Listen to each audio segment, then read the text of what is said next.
Why were the beginnings of European exploration so violent? Have you ever wondered why the early days of European exploration were filled with so much violence? The answer lies in a mix of social, political, and economic factors that shaped medieval Europe. During the late medieval period, Europe was a patchwork of competing noble factions. Lords and knights often engaged in private wars, using armed retainers to assert control over territories and resources. This created a culture where violence was a common way to resolve disputes and gain power. The Church tried to limit this violence through movements like the Peace of God. This initiative aimed to protect non-combatants, such as peasants and clergy, from harm. However, these efforts had limited success. The nobility's reliance on violence for honor, wealth, and influence remained deeply rooted in their society.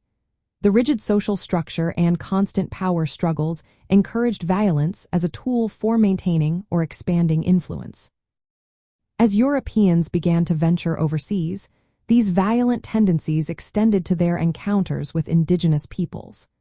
The desire to control new trade routes and acquire wealth drove exploration. Unfortunately, the lack of established laws or mutual understanding between Europeans and native populations often led to violent confrontations.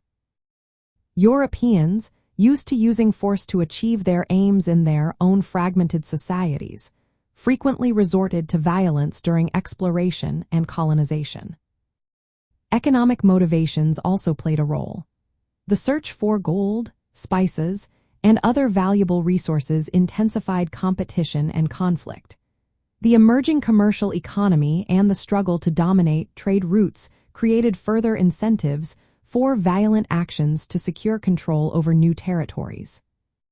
In essence, the beginnings of European exploration were violent because they mirrored the broader context of medieval European society. Violence was an accepted method of conflict resolution among elites. Combined with economic ambitions and the absence of peaceful frameworks for interaction, this violence became a projection of internal European conflicts onto the wider world during the early phases of exploration.